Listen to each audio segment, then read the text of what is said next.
CHEMpreneurIST is a nonprofit 501c3 organization.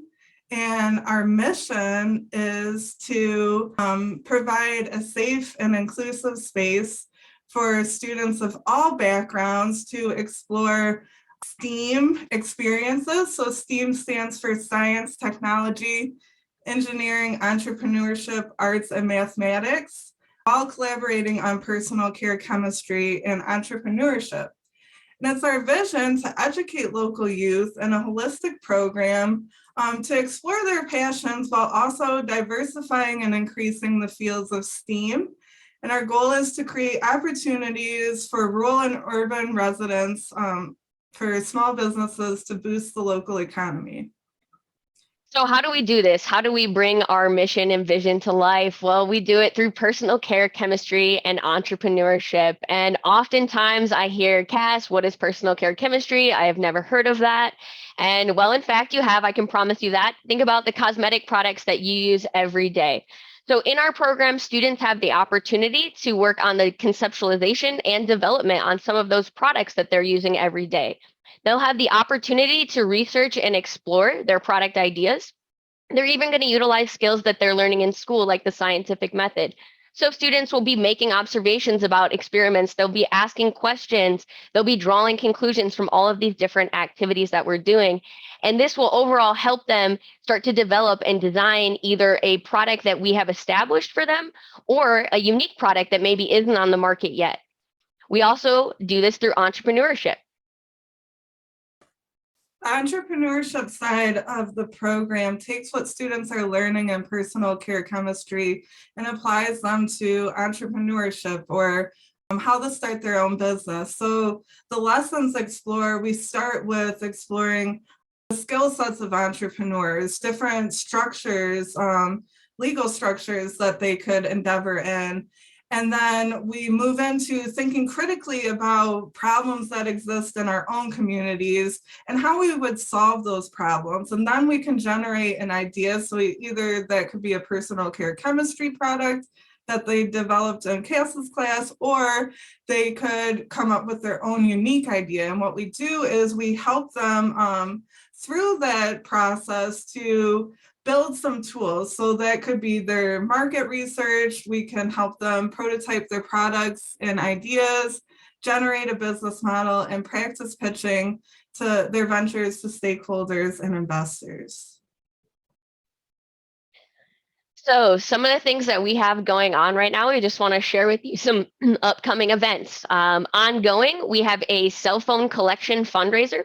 So we are collecting cell phones as part of ways to raise funds for scholarships for students. In the fall, we will be hosting a scholarship competition, which will have multiple different categories, and students will be able to compete for hopefully up to hundreds of dollars, and this will just all depend on the amount of funds that we can raise. So if you have an old cell phone laying around that you would like to donate to our fundraiser, the only requirement is it must have a battery. So if you've got a Razor from back in the day, old BlackBerry that's just been sitting on your shelf for years, we would gladly accept it. But also if you got a new iPhone for Christmas and that, just last version is laying around, we would be able to accept that as well. Couple ways that you can get those to us. We do have our email address, so info@detroitchempreneurist.org. You can email us. You can text us at 313-536-0714, the word cell phone, if you would like to schedule a drop off or pick up. We also have a couple collection sites right now. We have two of them. Central Detroit Christian, which is located on Taylor Street in Detroit, and Walking Lightly, which is a environmentally friendly store located on Hilton in Ferndale. There is a collection box there. You can simply walk right in and say you're here to drop off your cell phone, and they can point you to the box. We also are currently programming, so we have some exciting things coming up, which is our virtual programming that started last Monday. And that was with Lincoln Park High School.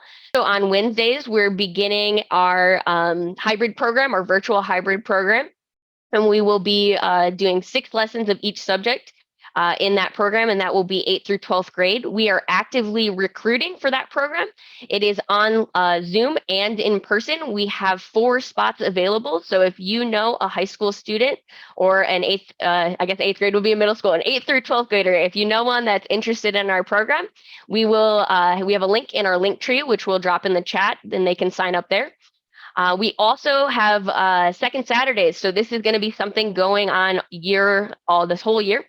And we have a lot of exciting speakers and events planned throughout the year. And so upcoming next month, we'll have April's on April 9th, and that will be an entrepreneurship topic. And then in May, we will be doing that on May 14th. That will focus on mental health awareness. So if you have time on that Saturday and not doing anything and want to tune in, we'll be here on Zoom. So that's what's coming up. And then we're going to go ahead and move into today's event, what we're all here for and really excited about.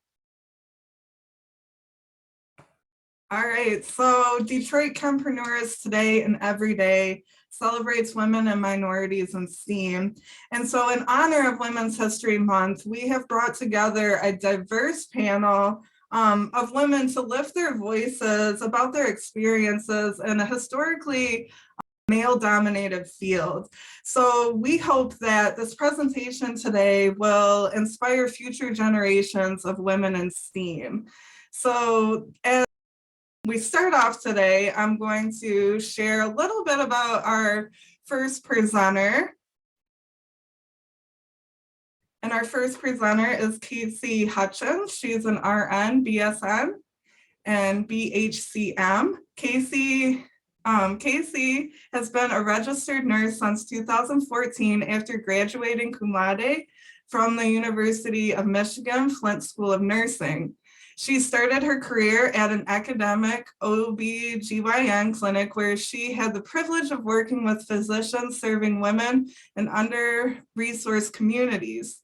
After a year, she decided to pursue another passion within behavioral health, and for 5 years, she's worked at a men's mental health prison. For the last year, she has been a complex care manager for an internal medicine office, focusing on behavioral health and chronic conditions. Casey relates nursing to a broad spectrum antibiotic, and that we are really good at covering different aspects and levels of care and being multifaceted providers in our field. So with that being said, Casey, I'm going to pass the floor to you.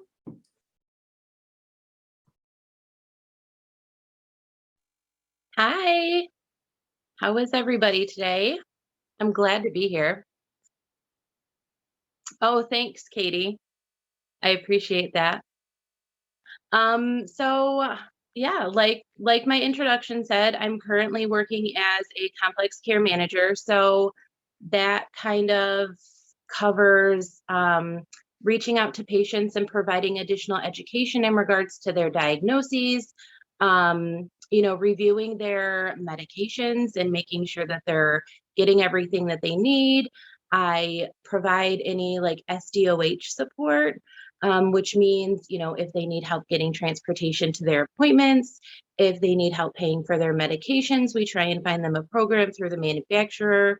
I also do collaborative care management with behavioral health. So I enroll patients that have anxiety and depression into a pilot program that is put on through Blue Cross Blue Shield, but any payer allows participants.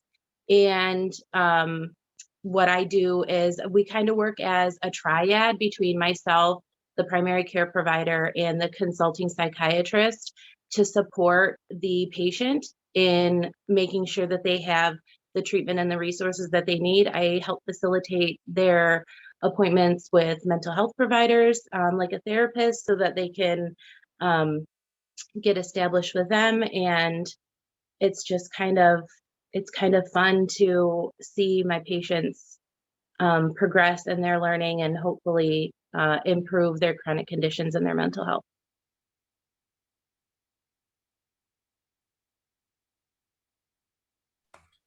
Awesome. Thank you for sharing, Casey. We have a couple of facilitated questions for you. Mhm. So was there anyone that really encouraged you to go into your career field in nursing? Definitely my mom. I've been working with her in medicine since I was 14. She's been working in medicine like most of my life. So she works for a rheumatologist, which is a doctor that specializes in like arthritic conditions, autoimmune diseases like lupus and things like that. She's a research coordinator, and she has written multiple research studies and had them published. And so she's definitely been my encouragement and supporter, and my sister as well, because she also works in medicine. So it's kind of a different kind of bond and connection when you have somebody who can directly relate to what you're actually doing. So, you know, my entire family's supportive in my role. But it's that kinship between them that's a little bit different. I love that, generations of women all working in the medical field. That's amazing. So my next question is, did you always know you what you wanted to do, and if it was the right path for you?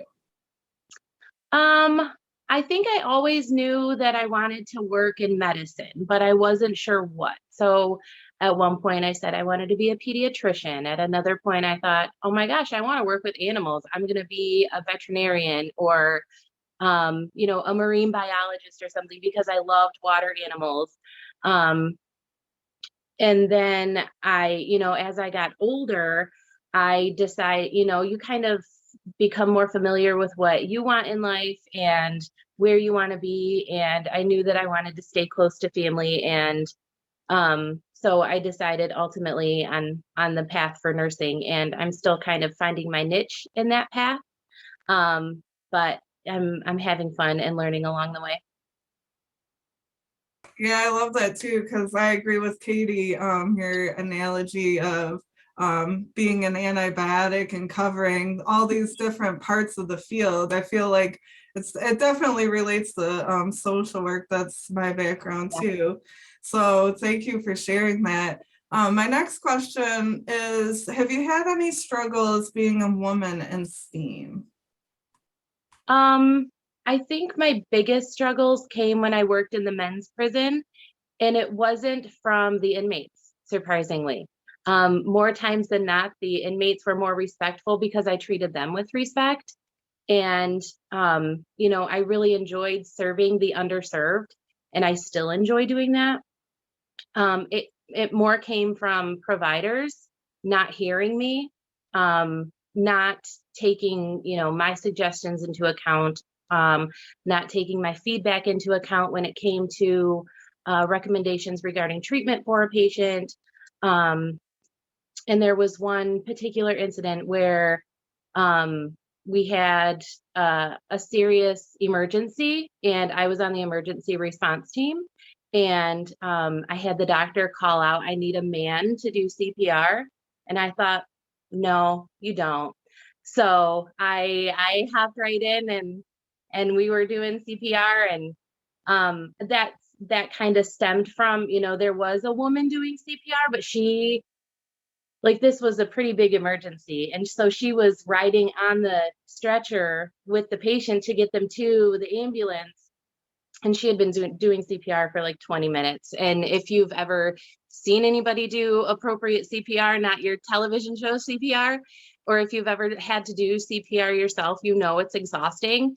And so, you know, she was just completely worn out. So, you know, when he said that, it just kind of like struck me, and I was like, oh my goodness, no, we don't need a man to do this. So a woman can perform these physical tasks with endurance. And so I was pleased to kind of step in there and be effective and kind of prove him wrong. I love that, jumping right in and saying, no way, we're gonna take this because we're strong, powerful women. I love that. I know you just kind of highlighted a situation But what would you say is the hardest part of your job outside of what you had mentioned? I think it's kind of, I guess, especially right now, or maybe in any instance, it would be building the rapport with the patients so that they trust you. Historically, nursing is the most trusted profession, but that's not always the case when you're face to face with a patient. So sometimes you have to walk into a room and immediately start doing something for somebody, and you have to know that they're going to, allow you to do that in order to help them. So making sure that you're clear in your presentation, making sure that you're clear in your intentions as to what you need to do for them, and explaining that to them so they have a full understanding. That's kind of the hardest part, because not everybody learns the same way. Not everybody has the same education. So we have to kind of break it down further sometimes so that they have a full understanding of what needs to happen in order to help them be the best them or recover. Yeah, that's definitely critical, meeting people where they're at. Is there something you wish you would have known entering the field as a woman? I don't think that there's anything that struck me that I thought, oh my gosh, I really wish I would have known that. I think because I'm used to having an open dialogue with people, I'm not afraid to ask the questions. And also coming from, being raised by a woman that's worked in medicine, and having that information as well has been important for me. And I've also worked with a ton of female physicians, especially in, my first position as a nurse in the academic OB-GYN center. We had, I think, 5 resident physicians when I was there. And so that was a huge introduction for me to work with them in medicine and starting my career as a nurse. Awesome, thank you. And my last question for you is, what ways as a woman in STEAM do you practice self-care? Oh, I love self-care. I love self-care. So last night I did a face mask. So it could be something as simple as that. Next week, I'm going to get a massage. Unfortunately, at this point in my career, well, I guess fortunate and unfortunate, I sit a lot in my job because I'm calling patients all the time and I'm doing a lot of documenting on the computer. So I do a lot of stretching. I have a yoga mat in my office. So I am able to get down and do some stretching when I get a break. I'm also getting a massage next week, which is a rarity for me. So I love some good self-care. I help my patients establish their self-care, whether it's just taking a moment to do some deep breathing exercises and regaining your center, or taking a nap when you're tired. So something simple can be so effective.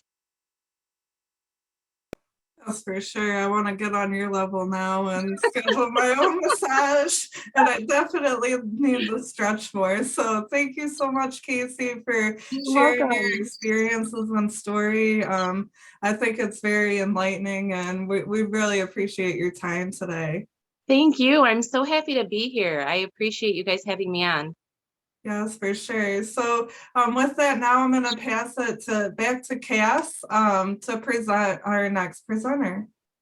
Hello, everyone. I'm back. I was still on the call, so it's not like I really left or went anywhere. But up next, we have Patricia Zakowska. Patricia is an architect, designer, builder, and in her current role, a construction project manager for a general contractor in Southern California. With over 10 years of experience, she has designed and built over 70 commercial products, and most recently, a $60 million boutique hotel in Hollywood. As an advocate for sustainable design and construction practices, Patricia is an LEED or LEED Green Associate and past director for the Building Enclosure Council of the Greater Detroit. Patricia Patricia's love for art and the built environment led her to pursue a career in architecture and has transitioned into construction leadership roles. Thank you so much for being here with us today. And I'm going to go ahead and pass it over to you to share a little bit more about yourself. Thank you, Cass. My name's Patricia. I'm out in sunny Southern California right now. Polish native, immigrated to Detroit. So I did begin my career in Detroit. I graduated from the University of Detroit Mercy. Go Titans! Great architectural program, just great school all around. So graduated there 2012, and then in 2018, my fiance and I just sold everything and headed west. I did want to pursue more hospitality in my career, and just so happened to land on a beautiful hotel project in Hollywood. You can message me details for the hotel later. So that was my last project, just wrapping up things right now. And then we'll be starting an affordable housing project out in the Palm Desert. So that's down the ways. But like I said, first part of my career began in Detroit. Worked in a lot of medical, did a lot of medical projects, tower additions to hospitals, cancer centers, nursing homes, also in the higher education, data centers, technology centers for colleges, soccer fields, you name it. Also, I am lead green associate.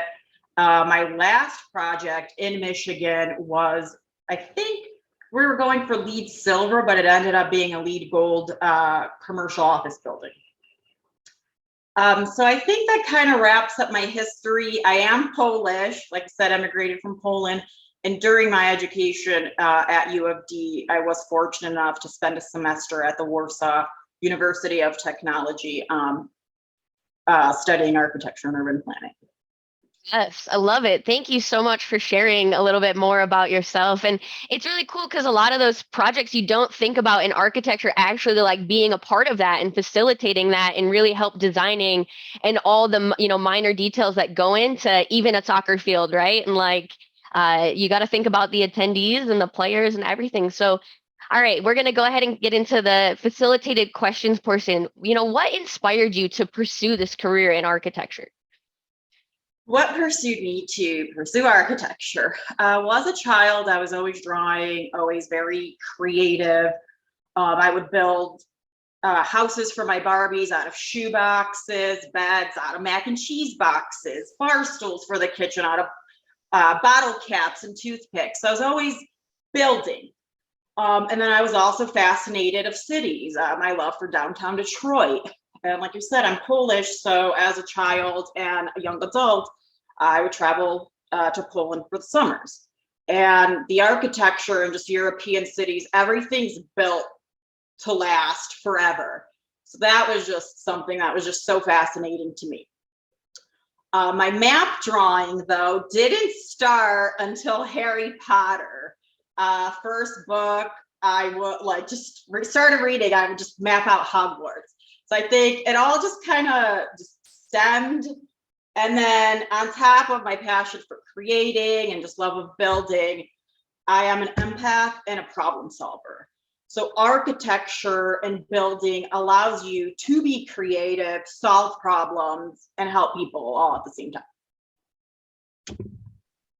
I love it. Yeah, as you're talking, I'm just thinking of these things that Brittany is teaching the students with prototyping. I mean, you're designing and prototyping out of mac and cheese boxes. I mean, basically participating in our lessons, which is super cool. And then the empathy part, I mean, that's so important. Like you have to think about the people who are going to be using these buildings and really put yourself in that position. And so that's really awesome that, those experiences and activities really kind of like fueled and drove you into this career. And, I can imagine, because I don't know many other architects that are women. So I want to hear more, what struggles have you experienced being a woman in this field? Okay, so my opinions, but also some facts in here as well. I understand that definitely no career paths, 100% smooth sailing. But I think in building, a lot of this is just generational issues that, hey, this is a man's job, women, women don't build. So with that, one of the big challenges is the lack of women in the industry. I mean, women only make up 11% of the construction industry in the US. So with that challenge, something that I guess help I get over it, or has helped me is just networking, finding that mentor. I'm part of the National Association of Women in Construction, also American Institute of Architects. So I branch out too to find other women that I may not have at my workplace or whatever. So I think networking and mentorship is a big part of that. Another challenge I have faced is, I think, and also women just overall, is compensation. And that's monetary wise, but also understanding your value and what you bring to the table. Early on in my career, I mean, I'm a hard worker. I believe you have to work hard. But I had this philosophy that, I'd get a raise because they saw how much extra work I was doing. But that backfired. Instead, I just got all this work because they were so accustomed to me doing it and doing such a great job. I quickly burned myself out. So with that, don't be afraid to ask for help or ask for that raise. Be confident in your abilities and promote them. Don't sell yourself short. Now, I think Casey said that, if somebody said that earlier, don't ever sell yourself short, because we can do it and do it great. Absolutely know your worth. I mean, I think that that's probably a consistent struggle for a lot of women, especially, in a field where only 11% make up the industry. One, your network pool is small, and then you're, fighting against people who believe that you can't do as good of a job as them just because you're a woman, which sounds like you were doing 10 times the job as they were. So, with that being said, all right. So, moving into the next question, we want to know, what other kind of jobs could you have done with your degree? Like, what else is out there if people follow in this pathway of architectural design? So I think I'm actually a perfect example of this, because with my degree, I can become a licensed architect. And early on in my roles, I did work as an architect. But I like being out in the field. I couldn't just stay behind my computer and just draw all day, get red lines from the higher architect and drawing that. I needed to be out in the field. So I quickly started working the construction manager, part of that team, and got myself into the field. So with that said, construction manage roles, I do have some of my peers that graduated with me are clothing designers in Detroit. Like I said, construction fields, also different engineers, mechanical engineers. There's, vast trades. I mean, you have your electrical trades, mechanical trades, all your architectural finish trades.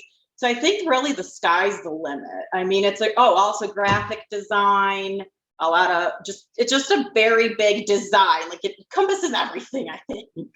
So. Yeah, I mean, we don't often think when we're in spaces that everything is designed. The images that we're looking at, somebody designed those, the chair you're sitting in, someone designed that, the computer you're using. It's just across the board. So that's a great point, learning those basic skills. Yeah. Furniture design. The coffee cup was a design, Do it all. Yeah, exactly. Learning those skills and kind of understanding that basic knowledge allows you to really paint this broad picture and really, find what you're interested in and kind of like pursue it that way. So that's a great way to, to recommend for people to look at some of those degrees, going at it with an open mind, right? So when you were a student, was there anything that you did, like internships or, experiences that you went through that really helped you get where you are today? So I started my studies, it was 2007, 2008. So that was at the time of the housing and just economic market crash back then. So housing crashes, I believe, are correlated to work in construction. So I know there was just no jobs. So my peers and everybody had to get creative. So I did work as a research assistant with my professor, and then my internships actually then took me to my professional jobs. Also just joining organizations, U of D, we were revamped the American Institute of Architects. I was also part of the NOMA's National Organization of Minority Architecture Students. So just, we worked to network, we created events, brought in industry leaders and things just to get ourselves out there. And then luckily, once I graduated, that's kind of their scarcity in architecture jobs. I was lucky enough to snag one, but then moved into construction. So that was what I did as a student. But I also think something about me that I think's gotten me to where I'm at is that no job's too big or no job's too small. For example, if we're putting in sewer lines, I'm down in the trenches too, getting my hands dirty, making sure those guys are getting the pitch on the pipe because no clogs over here. So I'm doing it all. I like to have, like, one thing I didn't do as when I was younger, I was always just fearful of asking questions. There's never a dumb question. You can never know enough. So just ask questions. I think finding a mentor is important, and just always being a student. I mean, I don't think I'm not a student right now. I'm always forever learning. So just ask questions and keep learning. Yeah, absolutely. I mean, those are critical things. Like, I know, I have mentors, and, even at later age, I know people who are older than me who still have mentors. So always keep learning. And, like, you keep circling back to that networking and how important it is to just talk to people and to try new things. And I think, that's something that goes across the board for all industries. And it's truly great advice that you're sharing today. And we really appreciate it. So, that being said, you were talking a little bit about, the early days and the internships and, reflecting back on that, is there something that you wish you knew then, that you didn't, but now that, really could have helped you as entering into this field as a woman? Yes. Just being confident in your abilities and promoting them, and also just being your authentic self. I think starting off in the career, I know you're new and you're still a little fearful. But then even after experience, I worked in roles where I wasn't my authentic self. I was a yes woman. I was scared of different tasks or to even share my ideas. But I believe, and then after, I mean, it did take a move across country and so forth. But I think there's nothing like being your authentic self. I mean, you're just better work, garners respect, you're better worker. So I think that was very important. And then also we need to stop proving that we can do it all. I mean, we can, but it's okay to ask help from others. We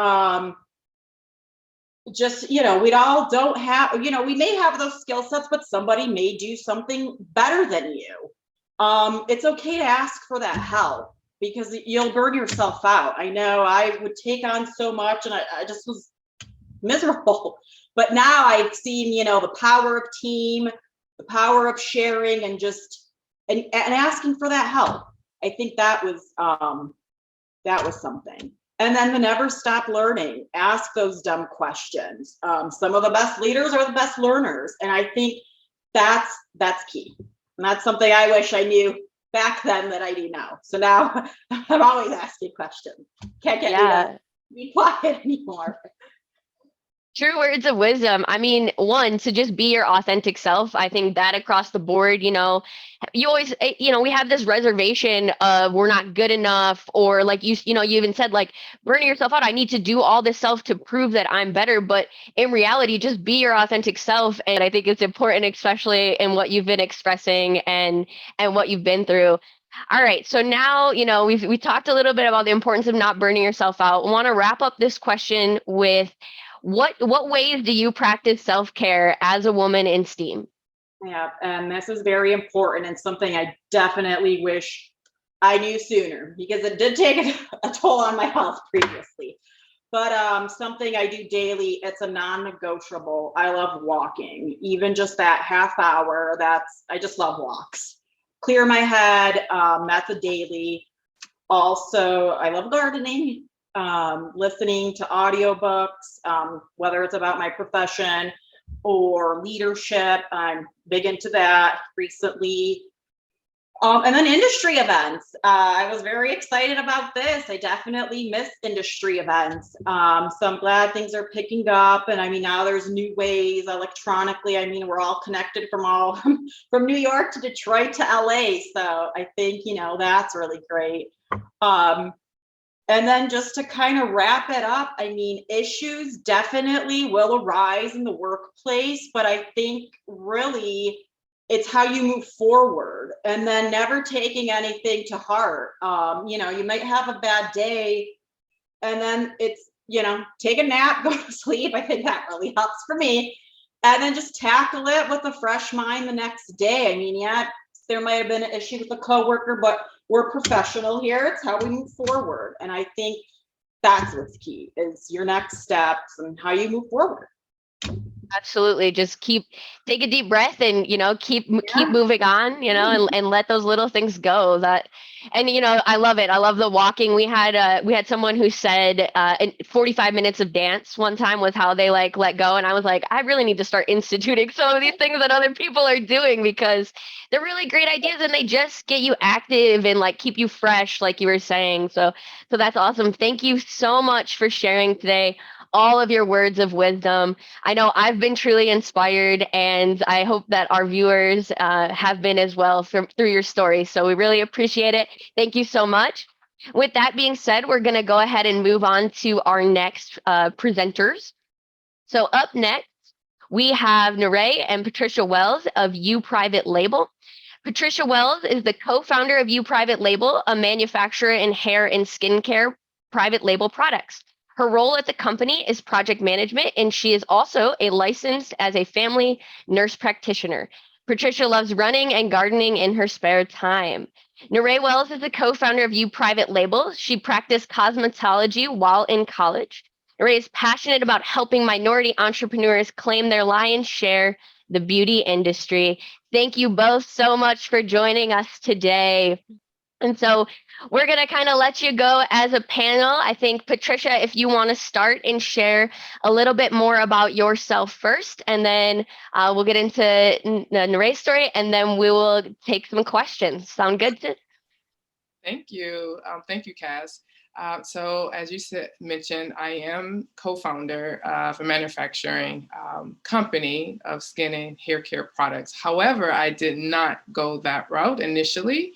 My background of trade is registered nurse, and I also went on to further education and became a nurse practitioner. Family, to be exact. When starting the manufacturing company, I was actually in the direction of wanting to start my own healthcare practice in Detroit, primary care. And I met my other co-founder, she's not here today, who is the actual cosmetic chemist. And we started You Private Label as well as with Nerea as a manufacturing. So for me, I went a different route, not so much in the direction of I want to be a creator of hair and skincare products, but I want to be a person to help other people. Thank you so much for sharing that. And I love that. And too, I hope you'll share more about how your products can help people, but we'll pass it over to your co-presenter to go ahead and introduce herself a little bit more. Hi, I'm Nerea, co-founder of You Private Label. And it's 3 founders, so every founder story is a little different. I did study cosmetology before going to college, and so while I was in college, I practiced cosmetology. I studied more fashion design. So I'm a natural, just a creative, natural creative person. And how how I got on the trajectory of entrepreneurship and also cosmetic chemistry. There was an uproar at some point in time about a skincare product that sold their brand. And then I just remembered while studying cosmetology, I went to Dudley University and had a chance to tour his facility. And I thought, like, well, wait, why are we up in airs in arms about a brand that's no longer Black owned, but there's always been one in a facility by Dudley's Cosmetics. So that's where that kind of sets, put that out in the atmosphere of, rekindling that, getting back into cosmetology. Awesome. Thank you so much for sharing that. So can you both share a little bit more? When did you private label form, and what was that experience like for both of you? I can take this, Nere. We formed about 3 years, maybe 4 years, but I believe 2017. Okay. I'm like, this pandemic is like screwing me up with dates and everything. When we started, so we started 2017. Both our other co-founder, Selena, who's the cosmetic chemist, and me as a nurse practitioner who always diagnosing, whether it's skin, hair, I'm diagnosing all the time. And so when we became partners, we was able to bring two profession together, from a chemistry side and also from a medical side, to be able to bridge both of those together. Because when you talk about products, you're also actually, in my mind, I'm diagnosing problems as well. So that's where we started, being able to make products for people who want to have products to sell to their customers. So we were able to bridge our two profession and also the design aspect to be able to help other people. Because what a lot of people don't realize, most products that's on the store shelves are private label. Yeah. So what I'm hearing, there was obviously, you both kind of noticed this gap, and even your, other co-founder kind of came together to solve all these gaps and problems. And it was really kind of, it seems like a mutual formation. It was just almost like the stars aligned is what I'm hearing, which is a wonderful thing. And that, kind of inspired you to pursue that career. So what do you both, if you want to, alternate, what do you enjoy most about this job and like creating this business and like taking on your own ownership of a role? What do you love most about that? I love going from idea to conception. I think for me, that's the most rewarding, is to, have that initial phone call with someone, and then, addressing their needs and their problems, and then seeing it go from that idea to the actual, product in their hand. That's very fulfilling. I like help, and I'm always going back to help because I think I'm a helper. I like the idea when that initial interaction with the customer and they have a problem, and we're able to then help them create a product, so then they can be able to go out into the world to sell it to the world and solve other people's problems. So just to be able to help other people so they can then help other people solve problems. Absolutely. I can, seeing that idea, starting with going from like an idea to like it's finally something, and just the spark in your eye of like creating this and that passion, it's a powerful thing. And then, also along the same time, Patricia, I mean, that's facilitating and helping that, and like being able to like move people along, whether that's, like you said, you're diagnosing and you're trying to treat all these conditions. So, for our viewers out there, you guys, both have a backstory and you have an education in some type of or training in another. But to be able to start a business like this, what kind of education or experience would you recommend maybe a young woman in STEAM thinking about starting their own business one day? What types of things that should they do? I think, mentorship. If you can find someone who who could mentor you, I think that's like really key because we live in a society that is very competitive. We always want to compete. And I think that much of our school systems actually teach us to be competitive with each other and not necessarily help, and how can we help each other to go into areas that maybe is not dominated by women. So mentorship, I think that's the biggest, is being able to find a mentor who is willing to give time so you can grow into that profession. That's the biggest, I think. And I'm also a learner, or I'm a student. Like I have a shirt that says "Books saved my life." I do think the value of reading and continuing to learn to go in the direction that you want to go into. Would you like to also answer, Nore?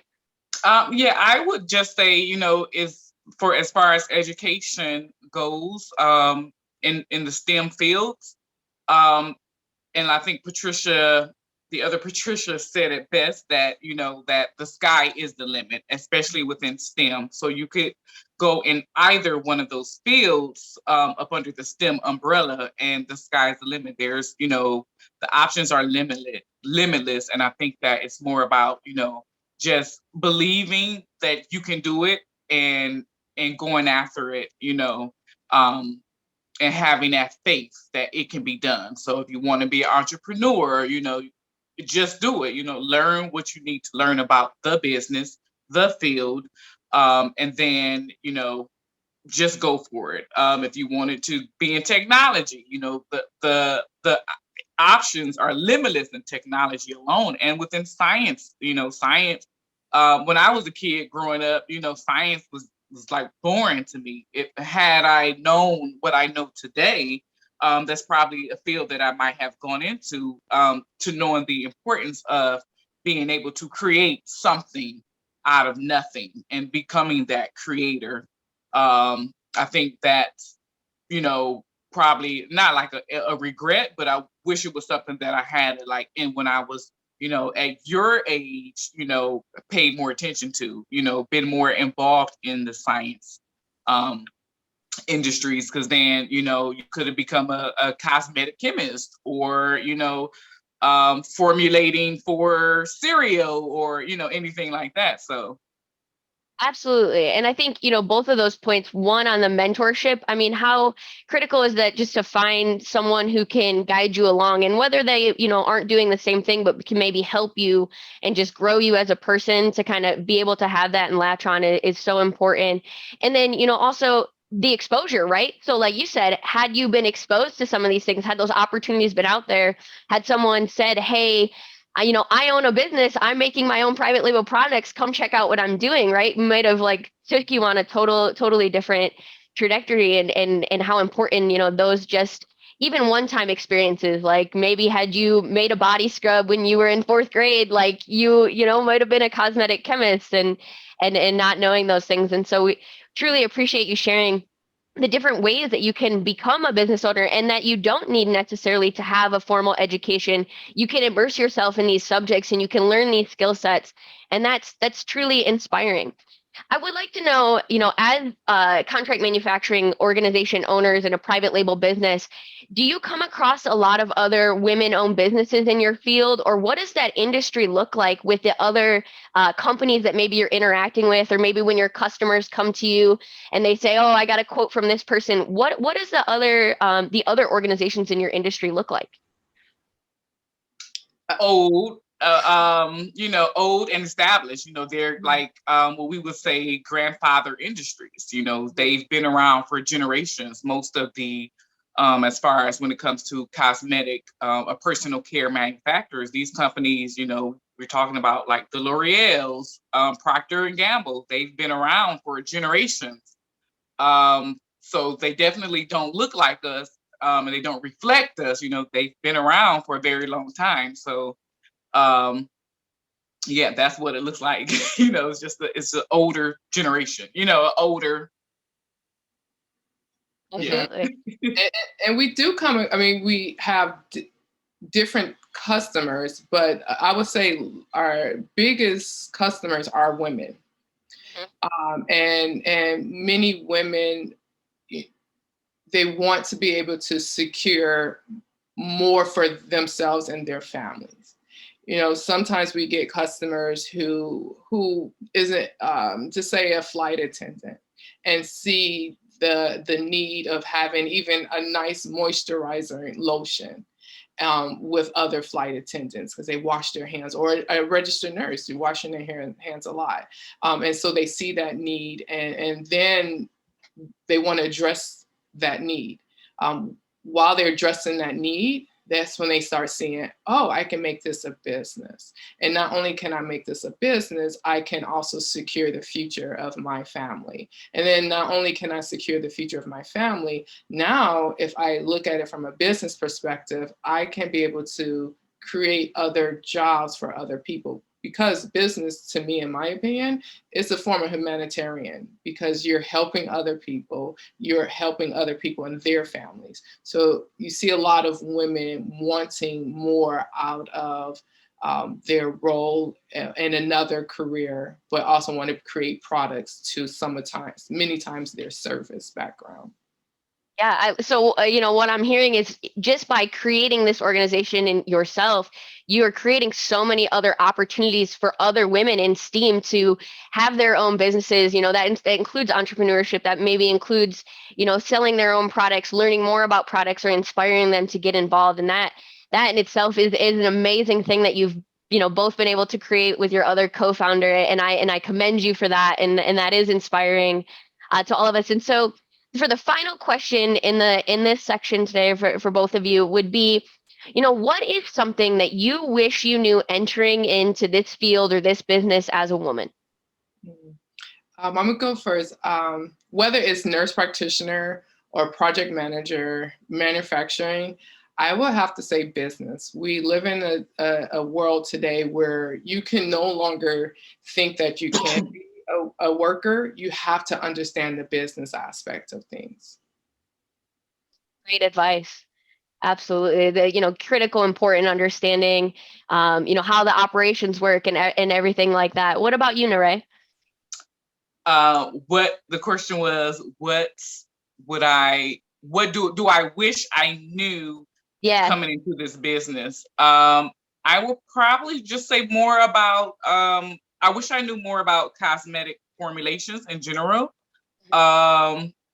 And also, the value of customer service, being able to provide, an excellent service to people who are, looking to start their own business. So that business to business support is something I wish I knew a little more about when I started.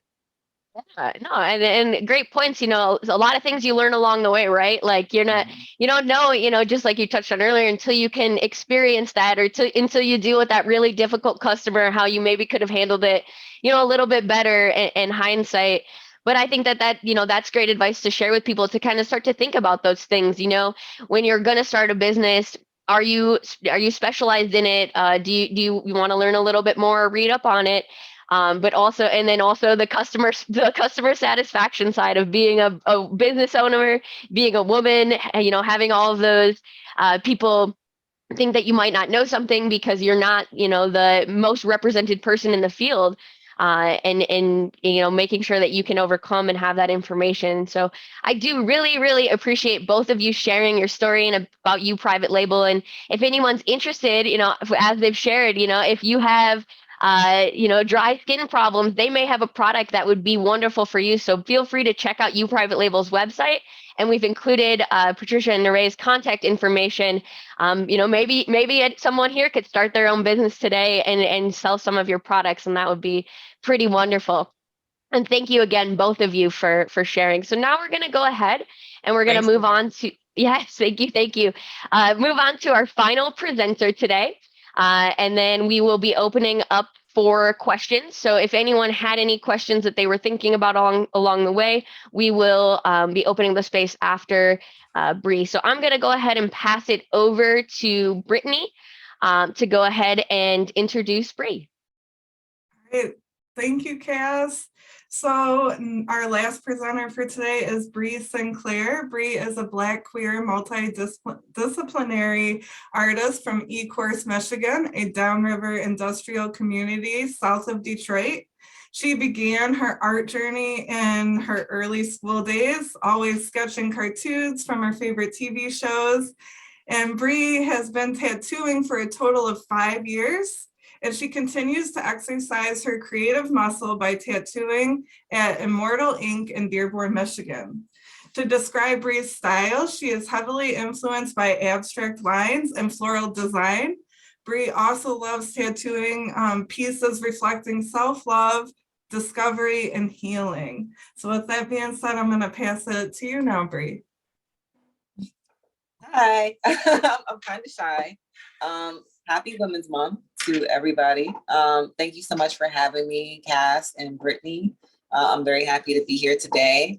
And I'm so happy to be amongst people who are relative in this field, who are just pushing boundaries and just doing things beyond our limits that, 50 years ago, 100 years ago, things that we're doing now, we would have been burned at the stake. We would have been, we're witches, we're all types of crazy stuff, but it's not. It's just being ambitious, women that are ambitious, women that have a plan, women that want to just be unconventional and then live beyond their limits. Like, I don't think that's a bad thing at all. So I'm happy to be in 2022. I'm happy we're not in the 1900s anymore. It's a beautiful thing.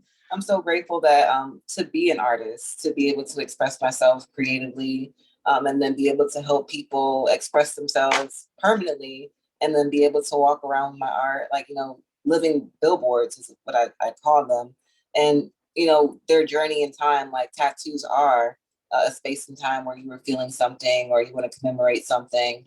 If you want to express or convey something that you might not have the words to say, it's marking yourself, but it's body modification, but I do think it's like permanent jewelry, if that makes sense. So to help beautify people, to help give people self-confidence.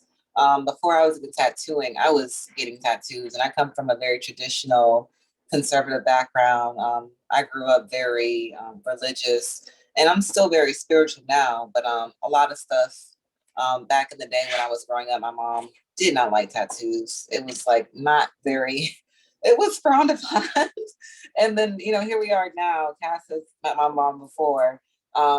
At this point, she's just like, well, whatever. You're a tattoo artist now. You have over 40 tattoos. You're not a bad person. You do what you need to do for the world. I love to give back.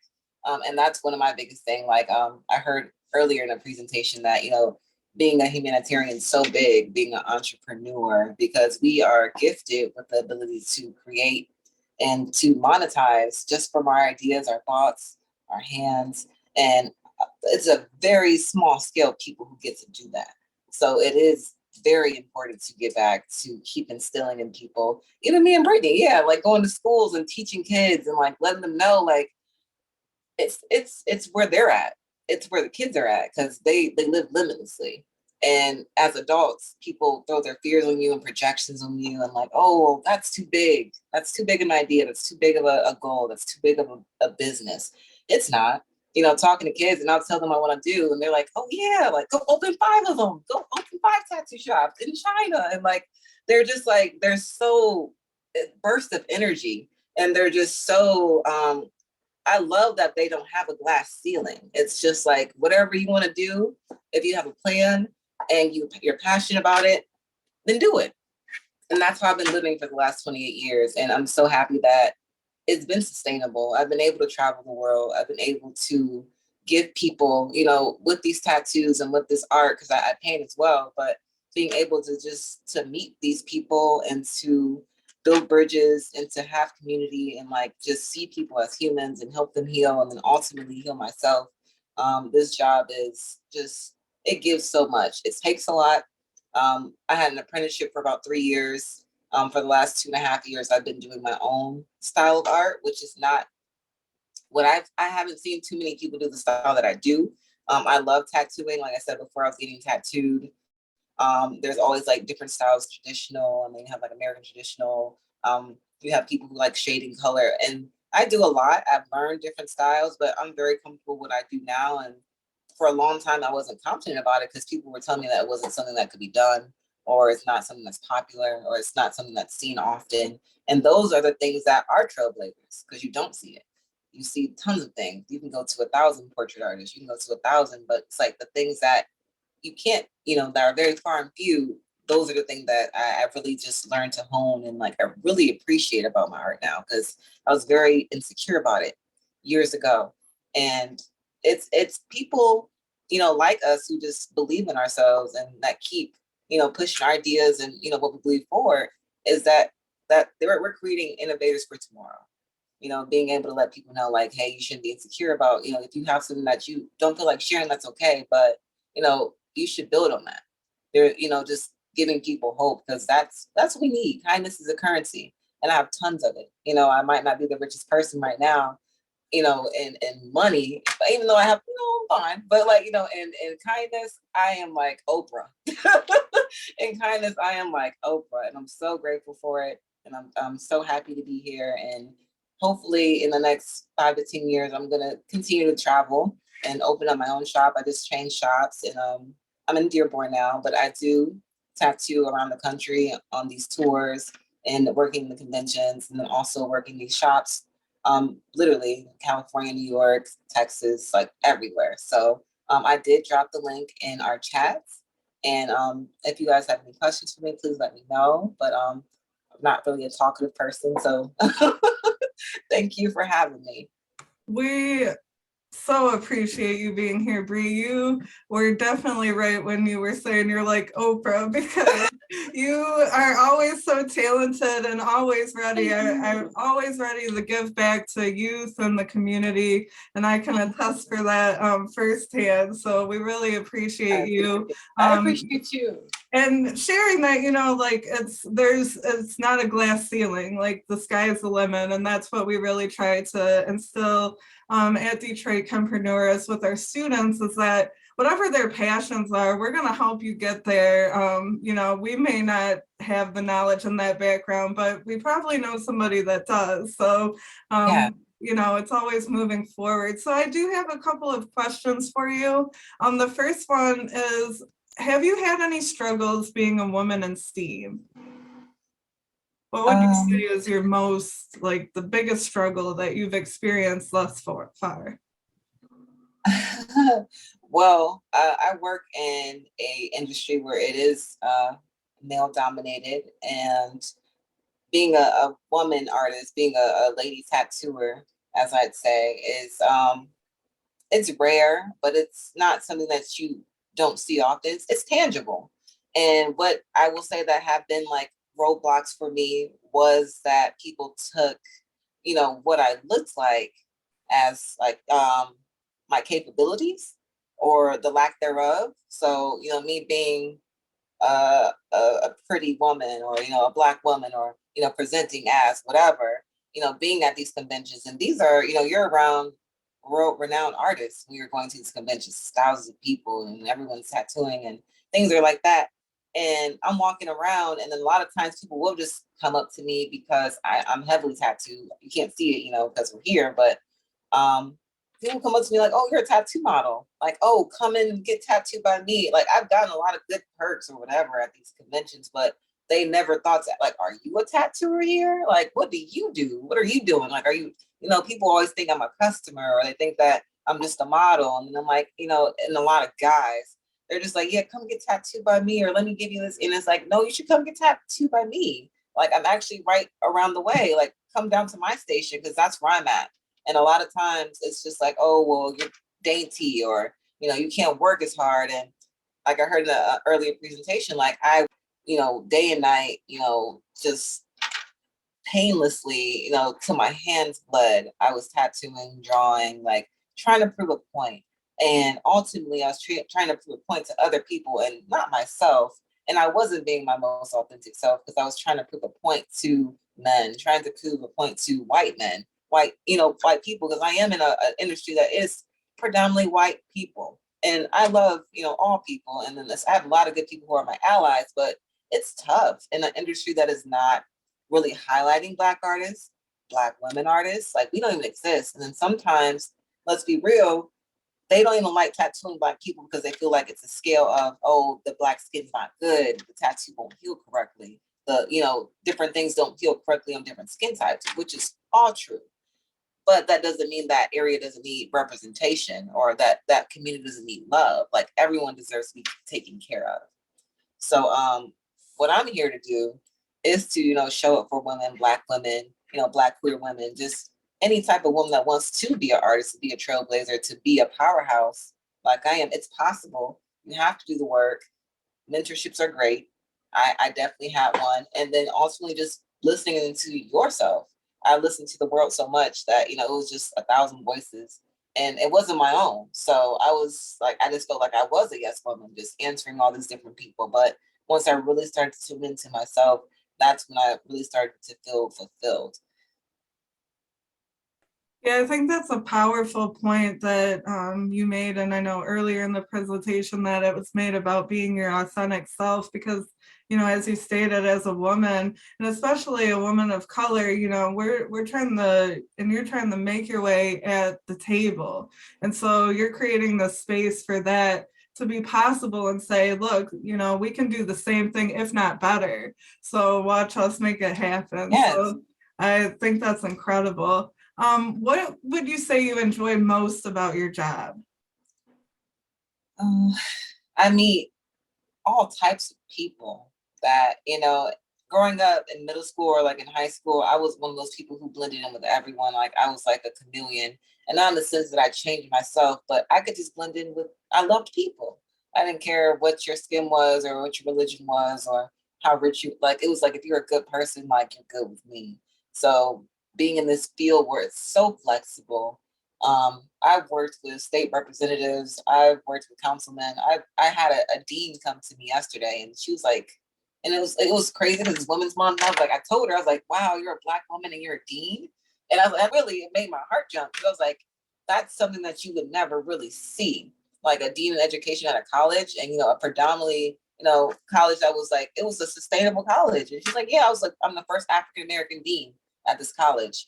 And like, I was like, wow, like Women's History Month, like meeting people from all walks of life. I've met criminals and people who are great people and like all types of people, and to help them heal.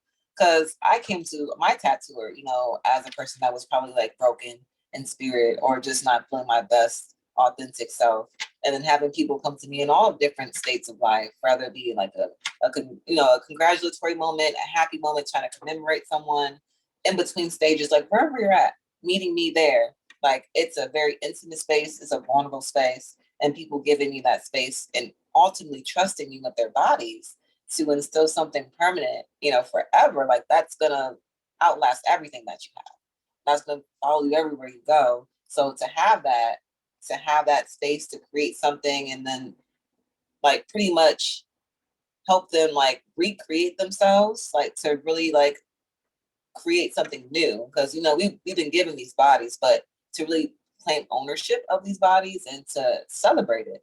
I'm very grateful for that, to have a profession as that. Like, this is what I get to do every day.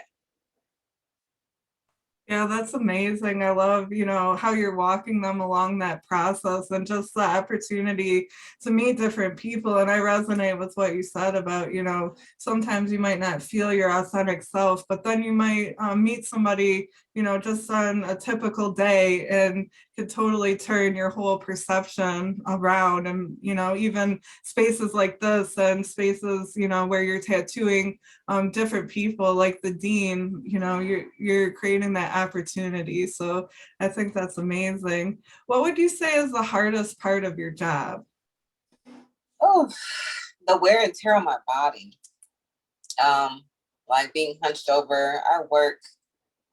I can work anywhere from like 10 to 12, 14 hours a day, like drawing in the morning and actually going to work and doing that full labor of like 8 to 10 hours of tattooing and then staying up at night and doing the emails and the drawings. Like it's a job that never ends. And I'm pretty sure a lot of people can relate, like especially being an entrepreneur, like that clock does not really turn off. So dealing with the wear and tear of my body, like my back, I do definitely go to massage therapy. That's a great thing. I'm so happy that they exist. And then also different personalities and different people, I'd say like body types, because with tattooing, people always think it's like this, it comes with a label, like it's this like fun rock star party type, like, oh, it's so fun. But like it's a science behind the tattooing. We have to deal with people who don't resonate with tattooing. So, you know, I've had people pass out, I've had people throwing up, I've had people like, you know, convulsing, I've had people like really reacting to this in a crazy way. And that's why you have to go and get, you know, the bloodborne pathogens, you got CPR training, you have all these different certifications that get you prepared. Because it doesn't, no, in my apprenticeship, I would have never thought this stuff would happen. So being agile, being like ready, like, you know, because you can tell when someone's like about to pass out or someone's about to convulse or like it's you can notice. So, you know, being aware and knowing what to do. Some people freeze up. Like, you know, seeing someone like being vulnerable and like being hurt. Like some people don't know what to do. And it's like being able to assist somebody, you know, and then like still being scared, but still showing up, like that takes a lot. And then like nursing that person back to health and then still continue with tattoos. I'm crazy like that. Like we're still getting this tattoo done. Like you just put me through a lot. Yeah, that's definitely a lot, especially, you know, being in the heat of the moment, things that you could have, you know, known how to do for a very long time, you know, just the situation itself can catch you off guard. I know you had mentioned, you know, the wear and tear on your body, physically and, you know, even mentally. So how do you practice self-care? Um, I put my phone down. I put my phone down for days and I won't answer it. And that's a great way. I like to hang out with my mom. I also like to get my nails done, like hair done. And then, yeah, I put together an event recently in December, like a self-care event for women. It was, men could come, but it was for women. It was a femme fair and it was a full service salon, a pop-up salon for 2 days.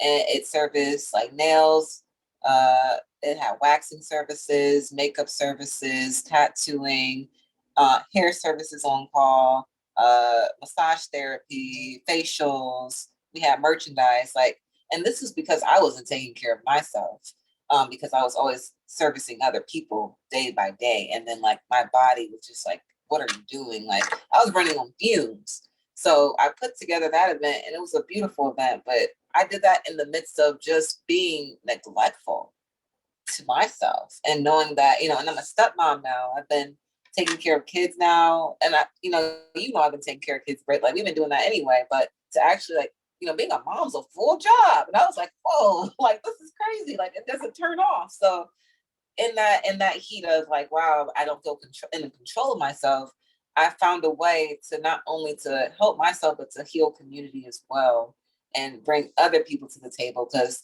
as a woman, like it's not enough time in the day. I went to like 5 different services in one day. I was like, what?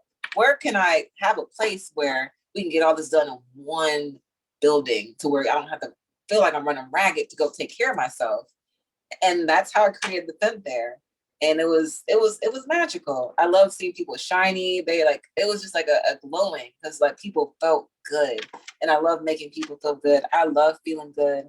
So that's another way that I heal myself, making sure that my community is taken care of.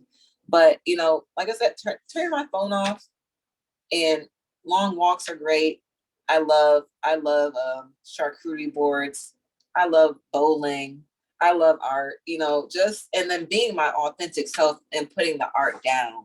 Because there's been times where I could be out with friends and art follows me, and that kind of sucks. Because I'm being greedy, you know, in at a restaurant or greedy. I have people come to me at funerals, like sometimes people don't understand boundaries. So sometimes reaffirming them to people, that's how I take care of myself as well. Yes, I love that. Things that make you happy and setting the boundaries are critical. And I love that even, and that's really challenging to do, if you're not in the best space yourself, to step outside of yourself and offer a healing space for others. So I think the Femme Fair was incredible of you, and I'd like to see that again sometime. In the summer. No, Yes. And any way we can assist, we can do that too. My last question for you today is, what did you do as a student to get you where you are today? I failed and I asked questions. And that's the thing, you fell forward. It's not about failing. It's not as many times as you fail. It's about learning from that failure to apply to the next win. I have a lot of tenacity, and I have a lot of hope in myself and faith in myself. And I believe that I was put here for a reason. And even if I have a bad day, I know that bad day, that contrast is ultimately going to push me further to my greatest good of what I'm here to do. Yes, thank you. And actually, in entrepreneurship, that's the first thing I teach is learning from failure and recognizing it. How do we cope when we fail? Because failing is hard. I mean, Yeah. I failed a lot too, and until I got to where I was. But I mean, I think it's critical to ask those questions, because a lot of times, we want to reserve ourselves, or we're scared that it might looking silly, or like, I don't care about silly questions, like, because who's really silly at the end of the day if you don't know something and then you don't want to ask, because like people like, I need to know because they know, or I don't care if they know because I don't. Like I'm depriving myself an experience because of what, an ego situation, or like looking like, I'd rather walk away knowing something, learning something, than still walking away not knowing because of whatever was around. Exactly. And I mean, it takes that time to learn that, and that experiences, because, a lot of people cut out, even myself included, cut out of these experiences because I was afraid of stigmas. Yeah, so, being a student daily. I'm a student daily. We're always learning. I'm never going to stop learning. I will never. No, until I'm 100 years old, I will always be a student. And I really appreciate that, because the day that I stop being a student is the day that I really stop growing and stop being respectful, receiving the information. Because when I feel like I know everything, that's when it gets cut off. So I'm always open to learning and bettering myself. Exactly. And there is no age limit on learning. Exactly. It's a forever process. And if you're not learning something, then you must not be growing. So Thank you so much, Bree. I'm going to pass Thanks for having me. Oh, for sure. I'm going to pass it to Cass. We did save a little bit of time for questions. Yeah, so we do have a little bit of time remaining. So if anyone who is participating in today's call has any questions for any of our presenters, please feel free to come off mute or type something in the chat. I'll kind of, I know I'm like, any questions, and then nobody says anything, so I move on, but I want to give a little bit of time if anybody has any questions they would like to bring up today to our presenters. It could be a question directed to an individual presenter about something that they've said or themselves. It could be a question to multiple presenters. Let's see. I don't see anything popping in the chat. I don't see any hands up. Casey, do you have a question? I do. Bree, Okay. I think I heard you say in the summer, but when and where can we expect the next Femme Fair? That's a wonderful question. The last one was in December, and I partnered up with L'Esprit Academy in Royal Oak, Michigan to complete that. And I'm actually working on one hopefully in the spring/summer. So anywhere between, I'd say, May to July. And so I hopefully will have something to present in between May and July. But I can definitely keep you updated. There's a Femme Fair page. I can type that in the chat. And then once we do start getting things going, like all the things will be posted on the website and then the Instagram. So I will drop that in the chat now. Wonderful. Thank you so much. So we don't have any questions in the chat, but I did have one question that I want to ask to all of the panelists, and I want to ask this because we've focused a lot on the struggles of being a woman in STEAM and the hardships that you may have felt and the advice that you have. But I want to know, what's just one thing that you love about being a woman in your field? So I want to keep this a short and sweet question. I know it's putting you on the spot. But if you would like to come off mute and just say one thing that you love about being a woman in your field.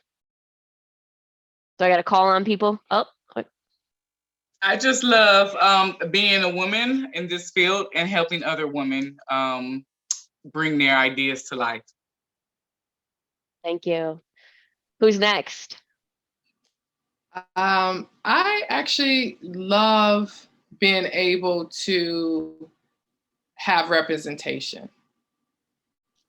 So powerful and important. Absolutely. Who's next? Bree.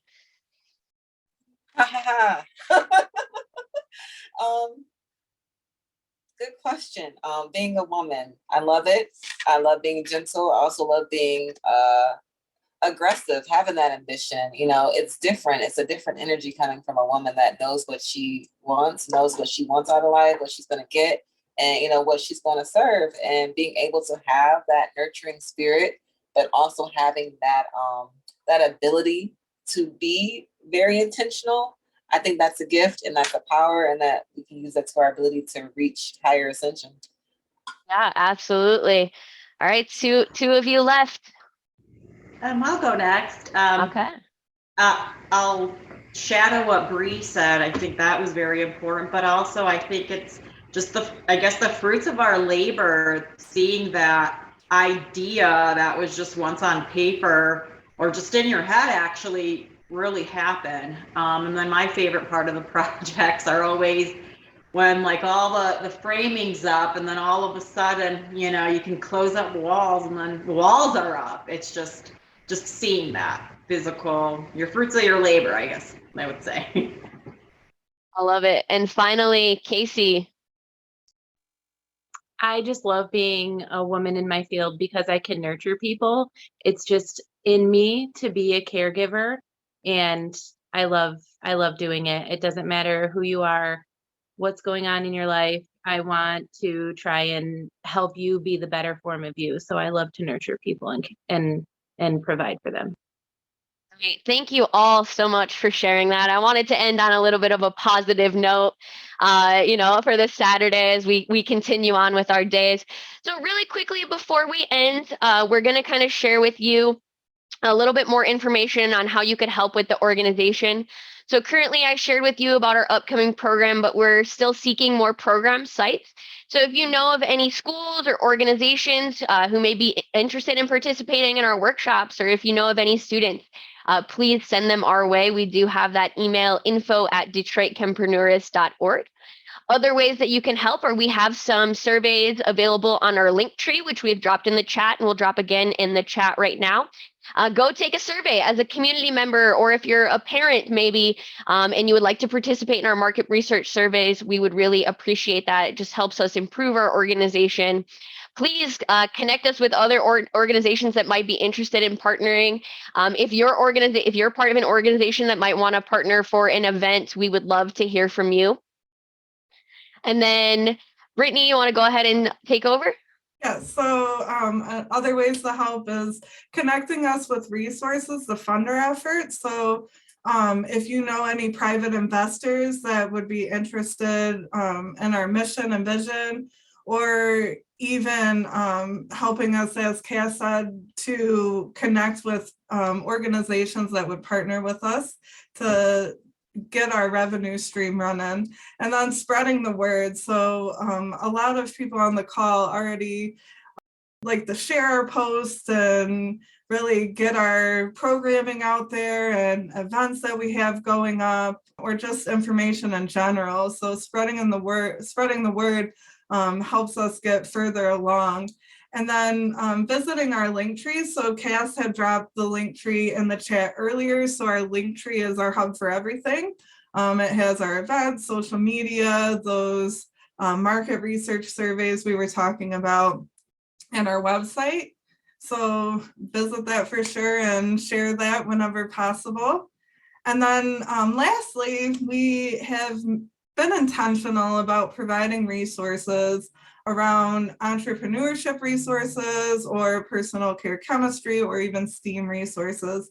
So every presentation that we do, we try to bring about new resources. So I have a couple listed here that I'm just gonna give a little bit more information about what they do. So the first one is Great Lakes Women Business Council. It's a nonprofit champion for women and minority businesses. And what they do is they provide access to capital, certification for women-owned businesses, corporate contracting opportunities, and small business education support. And next we have Invest Detroit. So Invest Detroit is a mission-driven lender, investor, and partner that supports businesses and real estate projects that will ignite economic growth in Detroit and the region.